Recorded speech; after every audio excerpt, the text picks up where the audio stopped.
Et non, c'est pas du clickbait, c'est pas du tout un titre accrocheur. On n'a vraiment pas adhéré à l'installation à Marrakech et on regrette et on va partir. Maintenant, on va partir de Marrakech, mais on ne va pas partir du Maroc. Parce que le choix, c'était de venir au Maroc. Ce choix-là, il est solide et on est convaincu pour plein de raisons que je pourrais énumérer dans une vidéo qui est dédiée parce que il y a beaucoup de points qu'on pourrait mettre dans cette liste qu'on pourrait énumérer. Mais autant le projet marocain, il est solide, autant ici, Marrakech, je vous avouerai que, comme je l'ai dit pour me mettre dans le contexte, nous, on prend une décision un peu soudaine. Ok, un peu soudaine, c'était pas dans les plans pour 2025, peut-être fin 2025, et finalement, dans le courant d'octobre, novembre, je pense, on a cette discussion avec ma femme et on se dit non mais en fait c'est le moment, c'est maintenant, on doit s'installer. Et donc c'est en quelques semaines qu'on a tout préparé, j'ai dû fermer ma société, en rouvrir une nouvelle, venir nous installer ici, etc., déménager, on a un enfant, bref. C'était galère et donc il y avait la question mais dans quelle ville on peut aller? Et en fait, Marrakech, ça s'est un peu imposé comme une évidence. Pourquoi? Parce qu'il y a une telle hype, on nous en parle tellement sur les réseaux sociaux, on te montre, voilà, il n'y a que des vidéos sur Marrakech, tout le monde te dit que c'est l'endroit où il faut vivre. Et d'ailleurs, c'était compliqué pour nous parce que, en tout cas pour moi, parce qu'il y a une telle hype que quelque part, j'étais là, je me sentais pas bien ici, mais je me disais en fait, ça doit être moi le problème en fait. Je rate forcément quelque chose, il y a un truc que je vois pas, il y a un truc que je rate. Et donc ça m'a beaucoup travaillé l'esprit, alors que finalement, non, c'est juste que c'est pas pour moi. Et que je pense que les gens qui en réalité s'installent ici à Marrakech, ces gens-là ne connaissent pas forcément, je pense pour beaucoup, ils ne connaissent pas d'autres endroits du Maroc. Donc déjà ça c'est très déterminant, je pense. Parce que moi, pour les villes que j'ai faites, par exemple Tanger, Agadir, Casablanca, déjà ces trois villes pour moi, je suis désolé, elles mettent une tempête totale à Marrakech. Il n'y a même pas débat. Il n'y a pas de compétition. Ces villes-là sont largement au-dessus. Et pour moi, je pense d'ailleurs que le secret le mieux gardé du Maroc, c'est que sa ville qui est probablement la plus attractive aujourd'hui et d'un point de vue touristique est celle qui est la moins intéressante. Ça, c'est le secret le mieux gardé du Maroc. Je pense que j'ai même pas encore fait Rabat. Toutes les belles choses que j'entends sur Rabat. Enfin, c'est très compliqué ici pour s'intégrer aussi, je trouve. Dans le sens où, une chose à laquelle je ne m'attendais pas, c'est ok, on sait qu'il y a beaucoup d'étrangers, on sait qu'il y a beaucoup de tourisme, on sait qu'il y a beaucoup de gens qui viennent s'installer. Mais honnêtement ici, les gars, c'est abusé. Tu vas dans un resto, tu vas pour un brunch. Et on a fait ça plusieurs fois. Hein. Comment c'est possible que 100% c'est des étrangers? Il n'y a pas un local dans le tas. Tu vois, c'est pour ça qu'il y a toujours ce débat entre immigration, expatriation, etc. Là, je comprends. Je comprends, pour moi, on est plus dans l'expatriation, mais dans le sens négatif du terme, c'est-à-dire il y a un groupe de gens qui est venu reproduire un petit peu un entre-soi ici, donc ils vont vivre entre eux, à l'écart un peu de la population, c'est-à-dire ils vont vivre dans des résidences éloignées, soit ils sont dans les Palmeraies, ils ont une villa ou ils ont un appart dans une résidence, avec la piscine, avec la salle de sport, etc. Et puis ils vont aller dans leur petit brunch, etc. à Guéliz où ils sont entre eux. Et moi, c'est pas la vie qui m'intéresse du tout.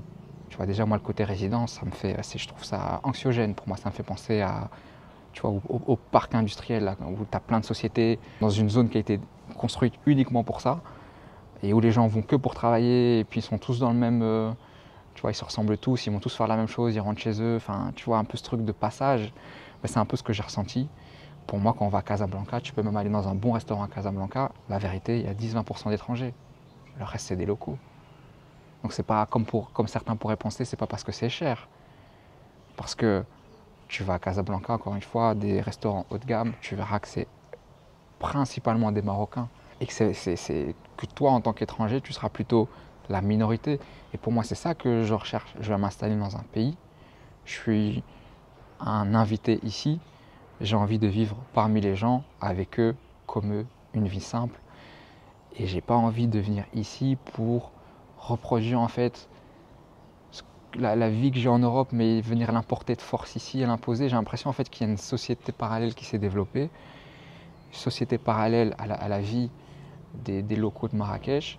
Et bon, voilà, déjà cette vibe-là, moi, elle ne m'a pas parlé. En plus de ça, deuxième point, au niveau de l'immobilier, tu comprends bien que le point 1, il est lié à ce point-là aussi, c'est que Ben, à cause de ça, il y a énormément de spéculation au niveau de l'immobilier parce qu'ils voient très bien c'est quel type de population qui arrive, ils voient très bien les coûts qu'il y a à jouer avec cette ville qui n'arrête pas de se développer, qui est de plus en plus attrayante. Il y a la CAN qui arrive, ensuite il y a la Coupe du Monde surtout. Et donc il y a beaucoup de biens immobiliers qui sont achetés. En réalité, ils sont achetés juste pour de la spéculation, juste pour être vendus avec une grosse plus-value ou pour en faire je ne sais quoi par la suite, mais en réalité, ils ne sont même pas habités. Et donc ben, ça fait quoi? Ben, ça fait augmenter les prix, tout simplement. En plus de ça, les gens qui ne sont pas de Marrakech, quand ils cherchent un logement, ils vont où? Bah, ils vont sur le net. Ils vont sur le net, bien entendu. Donc, ici, quand tu postes ton appartement sur Mubawa, par exemple, bah, tu sais que c'est principalement des étrangers qui vont venir le vérifier, enfin, qui vont venir checker, parce que les locaux, ils vont chercher par d'autres moyens.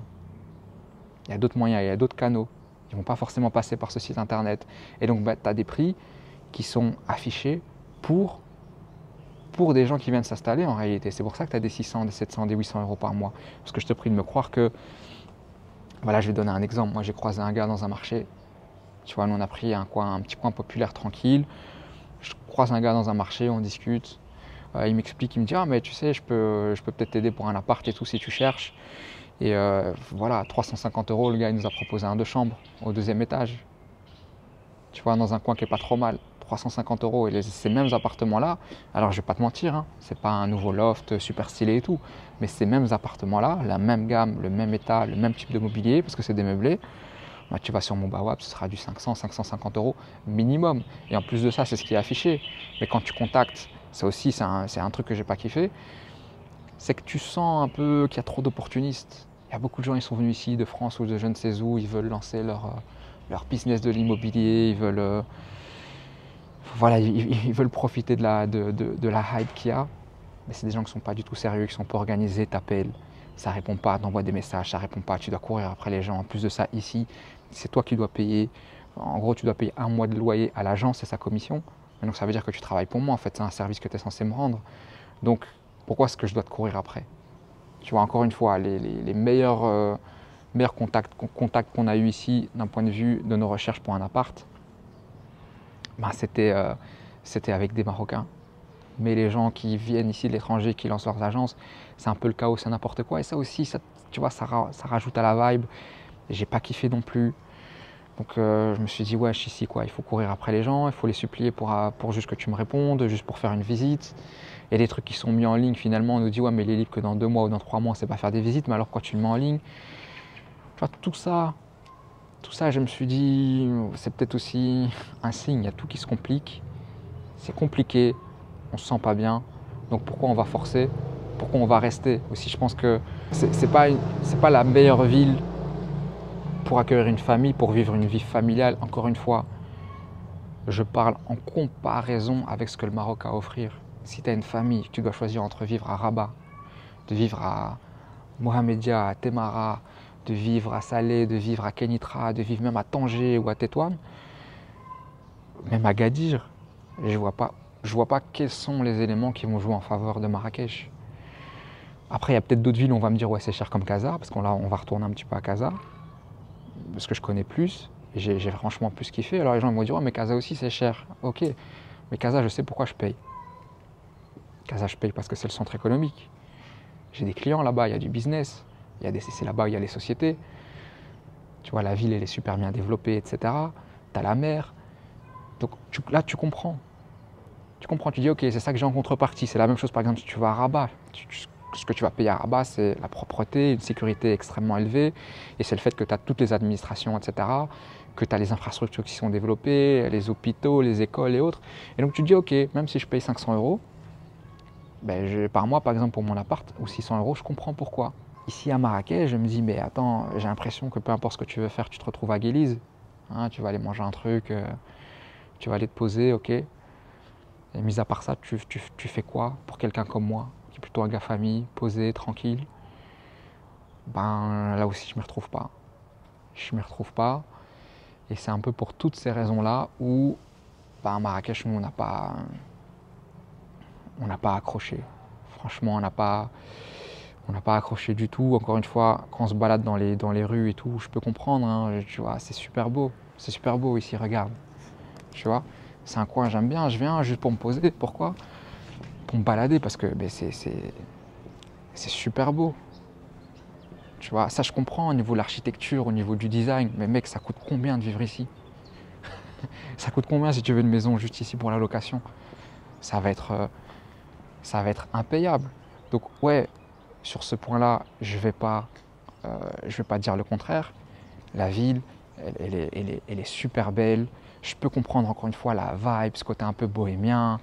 Tu vois, tout ce qui est décoration, tu vois, tout ce qui est poterie, tapis, tout ça, j'adore, je surkiffe, c'est vraiment mon kiff.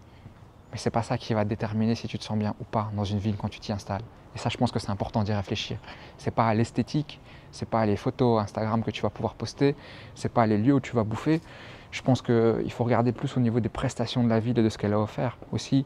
Moi, c'est vrai que je me disais beaucoup, et encore une fois, ça a probablement été. Enfin, il y avait deux choses qui ont été déterminantes. La première, c'est que c'est déjà un grand changement, notamment pour ma femme, même si elle est marocaine, enfin, elle est belgo-marocaine. Mais voilà, je me suis dit, en fait, j'ai anticipé ce dont elle pourra avoir besoin en me disant voilà, c'est déjà un gros changement. Si on va dans une ville un peu comme, je sais pas moi, Agadir, et qu'on va dans des endroits un peu résidentiels, peut-être elle va s'embêter. Le changement, la transition, ça va être compliqué pour elle. Voilà, vous savez, les femmes, elles préfèrent sortir, faire des activités, etc. Et donc, je me suis dit, en fait, ce sera plus facile pour elle si on va dans une ville comme Marrakech, parce qu'elle, elle y allait souvent pour les vacances quand elle était plus jeune, quand elle était petite et tout, avec sa famille, elle kiffait. Donc, je me suis dit, ok, déjà, elle kiffe. Moi, je suis pas trop difficile, je m'adapte assez facilement. Donc, c'était un premier point. Je pense que c'est une erreur de penser comme ça parce que c'est vraiment sous-estimer ce qu'il y a à faire dans d'autres villes au Maroc. Tu vas à Tanger, ben voilà, tu as plein de lieux où tu peux sortir, où tu peux manger. Casablanca, évidemment, on n'en parle même pas. Même quand tu vas dans des plus petites villes, en fait, il faut arrêter de penser avec de faire des comparatifs avec l'endroit d'où on vient, en l'occurrence la Belgique. Parce que c'est vrai qu'en Belgique, ben, tout est concentré dans les grandes villes, mais dès que tu sors, il n'y a absolument plus rien. Alors que ici, même tu vas dans une ville comme Kenitra, ben, tu vas voir qu'il y a des grands magasins, des grandes enseignes, des commerces, des centres où il y a l'activité. Tu vas pas trouver de problème à trouver des activités à faire, des sorties. Donc je pense qu'il faut sortir de cette idée-là et qu'il faut comprendre que je pense que l'ennui, ce ne sera pas un problème. C'était le premier point. Le deuxième point, c'était le business. Je reviens ici, je recommence à zéro. Je me suis dit, et ça montre que l'instinct, quelquefois, il sait. Parce que j'arrêtais pas de me dire, oh, au pire, dans 6 mois, dans 9 mois, dans un an, s'il faut, j'irai autre part. Alors que je ne m'étais même pas encore installé. Donc je pense qu'au fond de moi, je savais que ça allait pas matcher. Au fond de moi, je ne sais pas pourquoi, mais au fond de moi, je le sentais. Et je me disais, ouais, c'est pas grave. Va à Marrakech dans un premier temps, fais-toi de relations, il y a beaucoup d'entrepreneurs ici, observe un petit peu comment ça se passe.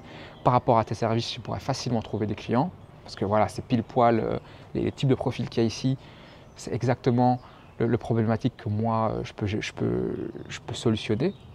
Donc voilà, pour moi, il y avait un bon match. C'était quelque chose un peu sur papier qui était des paysans différents, etc. Tu vois, ces paysages, ces montagnes rouges et tout. Donc, je me suis dit, vas-y, mais en fait, tu te rends compte que c'est surtout un choix qui a été fait parce qu'on a été influencé par tout ce qu'on entendait et on nous pousse le côté business, etc. Mais il y a quoi comme type de profil ici en réalité? Il y a quoi comme type de profil pour ce que je fais? Est-ce que c'est pas mieux Casablanca? Est-ce que c'est pas mieux Rabat? Est-ce que c'est pas mieux même Tanger? Franchement, rien n'est moins sûr. Et d'ailleurs, si j'ai déjà fait du business au Maroc, c'était à Casa, c'était pas autre part. Donc voilà, pour toutes ces raisons-là, le plan là, c'est de partir. En plus de ça, ça s'est pas bien fini avec le Airbnb qu'on a pris. Un problème d'eau chaude, des problèmes d'eau chaude qui sont assez récurrents, c'est assez relou. Donc, voilà, l'autre qui un petit peu de mauvaise foi sur la fin. Donc voilà, en fait, il y a un tout qui a fait que c'est comme s'il y avait des signaux qui disaient en fait votre place, elle n'est pas ici, c'est pas ici que vous devez construire votre vie au Maroc. Allez voir autre part, vous ce que vous voulez, c'est une vie plutôt calme, posée, sereine, dans un endroit, dans un cadre beaucoup plus familial, où tout simplement tu t'intègres à la société et tu ne viens pas t'intégrer ou te greffer à une société parallèle qui s'est construite. Nous, c'est ce qu'on kiffe, c'est ce qu'on veut. Donc le projet maintenant, c'est quoi? On se barre et on prend ça comme une opportunité et on va faire le tour de toutes les villes qu'on a cochées, qu'on a sélectionnées après des recherches, dont on pense qu'elles pourraient être une bonne destination pour nous. Et donc c'est chouette pour vous parce que ça va vous permettre de faire le tour un peu du pays. Pas comme des touristes, Hein, donc on va faire le tour des villes, on va vous montrer, mais pas, on va pas vous montrer les restaurants, les activités touristiques à faire comme on voit dans la plupart du contenu. Parce que nous ici, on n'est pas ici pour visiter le Maroc et pour kiffer. On est là pour rechercher un lieu où on va bien se sentir et on va pouvoir s'installer. Donc vous allez pouvoir voir ces différentes villes de ces yeux-là. Des yeux de personnes qui veulent s'installer avec leur famille et qui veulent pouvoir aussi développer des activités qui vont leur permettre de vivre. Donc, au niveau des villes comme ça de tête, Casablanca, je vais quand même reconsidérer parce que c'est vrai que j'avais assez vite mis un no-go en m'étant dit, voilà, je ne quitte pas une ville comme Bruxelles, qui est bruyante, qui est stressante, où tout va très vite, pour rejoindre une ville qui est encore 10 fois ou 20 fois plus grande. Je pense que c'est même plus grand, je pense que c'est même plus que 20 fois plus grand. Casablanca, c'est immense. Il y a beaucoup de circulation, etc. Tu vois, même des grandes tours, la ville se développe très vite. Et après, je me dis, c'est tellement grand que je suis sûr qu'on doit pouvoir trouver des lieux, même si des coins, même si on va un peu en périphérie, qui en réalité vont pouvoir répondre à nos besoins et qu'on va kiffer. Donc, je ne l'enlève pas forcément de la liste, mais franchement, ce n'est pas en priorité. Mais de toute façon, on a de la famille là-bas, donc on va rester un peu là-bas et on va analyser. Ensuite, il y a Mohamedia. Mohamedia, c'est proche de Casa et c'est une ville stratégique qui est proche aussi de Rabat, où il y a le TGV, ils sont en train de développer aussi par rapport à la Coupe du Monde. C'est une ville assez calme. Donc, franchement, Mohamedia aussi, j'ai kiffé. Mais j'ai vraiment envie de voir Rabat. J'ai vraiment envie de voir Rabat, j'ai juste peur que ce soit un petit peu cher. Je me dis, mais pour nous, comme c'est pas nécessaire d'y vivre, alors pourquoi, comme c'est pas nécessaire pour nous de vivre dans une très grande ville, puisque moi, mes activités, principalement, je les fais à distance, je les fais en ligne, c'est un petit peu la même stratégie qu'en Belgique. À un moment donné, en Belgique, on est sorti de Bruxelles parce que ça coûtait trop cher et qu'on pouvait avoir mieux pour le même prix. Donc, je pense que Rabat, je vais aller visiter. Je pense que je vais surkiffer. Mais je pense que je vais plutôt regarder, par exemple, Kenitra, qui est une ville aussi stratégique, qui offre des choses intéressantes, mais aussi Temara. Temara, c'est plus proche de Casa. C'est à 20 minutes de Rabat. Donc, là aussi, ça me paraît être un pur, et il y a des chats qui sont en train de se marrer là, frérot. Attends, je surkiffe les chats, mais quand ils se vénèrent comme ça, ils me font flipper. Enfin, donc Temara, ouais. Temara, je pense que c'est aussi une bonne ville stratégique qu'on veut visiter. On aura le côté calme, mais on est aussi très proche de l'activité. Et ça peut être moins cher et ça peut nous donner plus d'opportunités d'investissement et autres. Et après, peut-être aussi, pourquoi pas, faire attention tout au nord. Tu as Tanger, tu as le port qui est rentré, je crois, dans le top 20 des plus grands ports au monde. C'est le premier port d'Afrique. Ça vient forcément avec des opportunités. Et donc, ça aussi, c'est à considérer. Et la dernière ville pour nous qu'on va regarder, c'est Tétouan, qui est juste à côté de Tanger. Et voilà, ça en fait des villes à visiter. Je pense qu'après, ça va être les vacances, etc. Donc, ce serait peut-être pas le moment de rechercher un appart à ce moment-là. Peut-être attendre vers septembre. Et donc, ça nous laisse jusqu'à cette période-là pour visiter. Ma seule crainte, moi, c'est pour les villes, par exemple, comme Tanger, c'est l'été, en fait. C'est l'été, c'est de se retrouver avec beaucoup trop de touristes et un type de tourisme, tu vois, pas toujours les plus respectueux, pas toujours les plus calmes, pas toujours le plus dans un mindset familial, en fait. Et donc, tu vois, ça aussi un peu relou, c'est un peu une crainte. Donc, mais on doit vivre, on doit l'observer pour savoir. C'est pour ça que je ne regrette pas d'être venu à Marrakech. Sinon, j'aurais toujours eu cette idée, à force de voir le pressing sur Marrakech, je me serais toujours dit, mais peut-être Marrakech, c'est bien, il faudrait peut-être y aller, c'est peut-être pour nous. Et pour tous les gens qui vivent au Maroc, et pour les locaux surtout, franchement, par rapport à notre profil, par rapport à ce qu'on a décrit, si jamais vous avez des conseils, si jamais vous avez des recommandations, n'hésitez pas. On va vraiment tout considérer, on va fermer la porte à rien. C'est vrai qu'on regarde plutôt des villes côtières pour l'instant, avec la plage, la mer et tout, mais il faut fermer la porte à rien. Je suis assez ouvert aussi, moi je suis un peu touche à tout, donc d'un point de vue business et entrepreneuriat, ça pourrait être, tu vois, je pourrais faire de l'agriculture comme je pourrais faire du commerce, comme je pourrais continuer mes activités en ligne comme je le fais, comme je pourrais faire tout en même temps, comme je pourrais faire de la création de vidéos, voilà, je peux vraiment faire beaucoup de choses. Donc je reste très ouvert et si vous avez des idées ou des choses à recommander, n'hésitez surtout pas. Moi en tout cas ça me remplit d'énergie le fait de me dire que voilà, je vais pouvoir visiter, faire le tour, essayer plein de villes. Et voilà, mon instinct me le dit. Je sais qu'on va trouver la ville idéale pour nous, qu'elle est quelque part, qu'elle est fort probablement dans les villes que j'ai citées et qu'elle est fort probablement dans le top 3. Et qu'en réalité, on ne va pas devoir faire 1000 recherches et 1000 visites. Quand on va s'y trouver, on va le savoir. Donc si jamais vous êtes curieux et de voir où on va atterrir, bienvenue dans l'aventure. Abonnez-vous, suivez-nous et y a beaucoup de vlogs qui vont suivre où on va visiter un petit peu les différentes villes.